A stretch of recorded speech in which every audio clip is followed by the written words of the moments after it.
Hello, Poet House. I'm Caroline Bergvall. Since the beginning of the lockdown over Europe, I've been in Norway. And as you can see, I live in an upside-down ship. Quite up beside this, don't you find? For our moment to live in upside-down ships.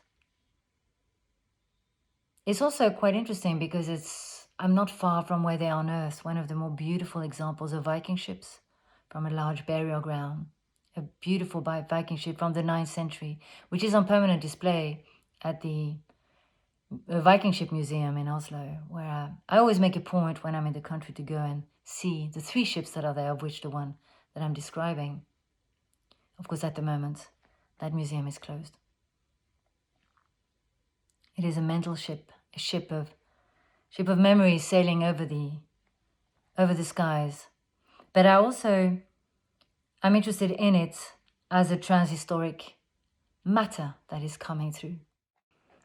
I'm going to be reading from my recent book, Alisoun Sings, which also deals with historical materials, exhuming things from the past, in this case a literary artifact, or the well-known or iconic text of the Canterbury Tales, and within that, the extraordinary, dynamic figure of the wife of Bath, Chaucer's Alisoun.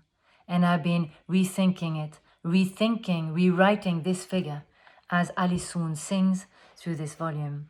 And because of the situation we find ourselves in, I thought I would read from the chapter called Pilgriming, because of course this is what we are all also having to do, envisage how we journey, with whom we journey, what are the connections that we want to keep, want to maintain, want to pursue, want to explore.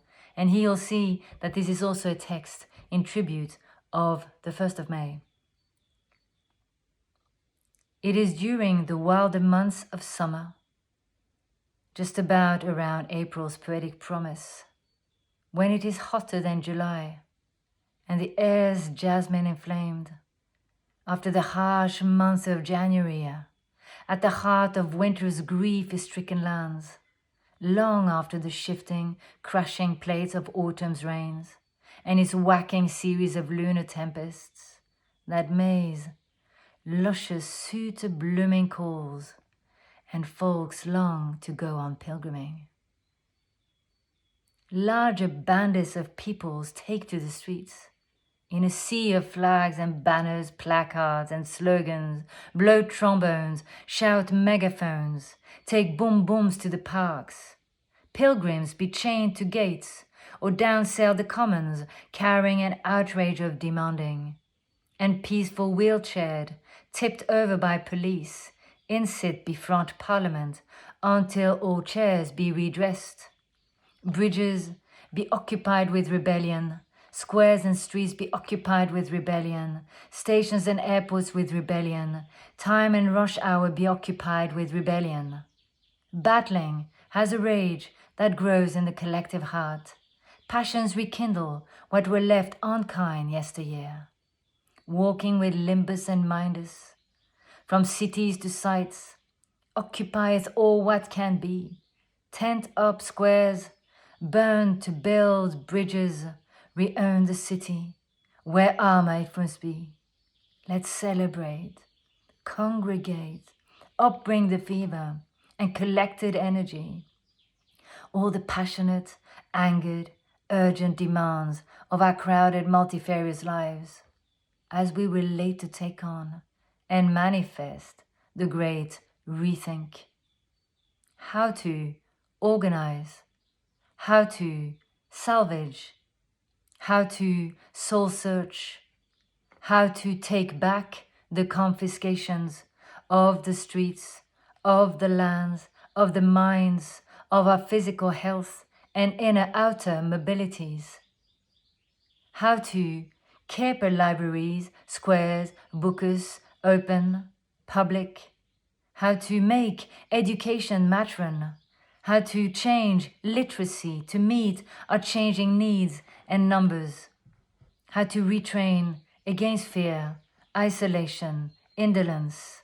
How to fight mysterious illnesses and lack of available care and healing, how to plan neighborly life, how to grow more edibles out of tarmac allotments, how to wear locally, eat locally, grow more locally, how to fucking progress is dangerously outlived, outdone, how to live slower lives together cooperatively, open a tactical hand, getteth going, preppeth what's coming, get striking, how to accept to be formed, changed strategically, purposefully, how to transuse one's privileges, diligently favor broadening vantages, how to rejog frontiers, form transnational gossips, respect across borders and across the hiatus, how to share translocally,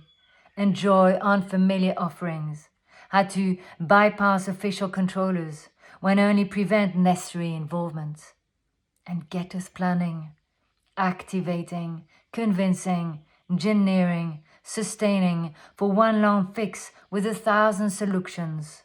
How to reclaim political activism for gooding, for long-haul futuring, in smaller yet interactive ranges of connectings. And how to finally give good buttons all over the places get riddance of your own brand of nasties, romping depraved governing galleries of rats, what pass for democratically elected magpies, bunches of lech and griffs, work only for the sake of their behind the scenes, bandit rascals, corrupters, beyond all hope of usefulness. Get 'em good kickins, off-booted intergalactically.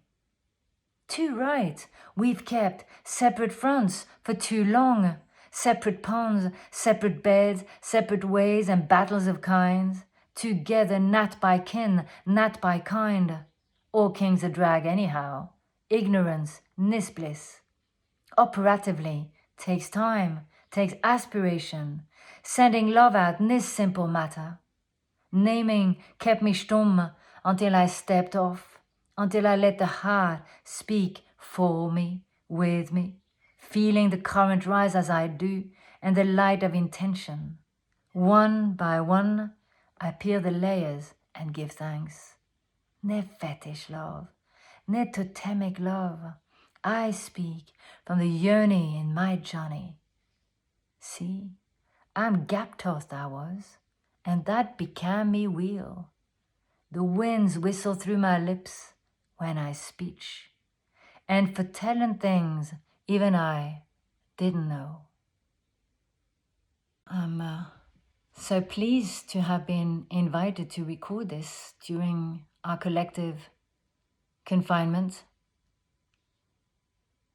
It's so important at this time when we're each trying to understand how to maintain and set up our new connections, that houses like yours are points of encounter where this can still happen.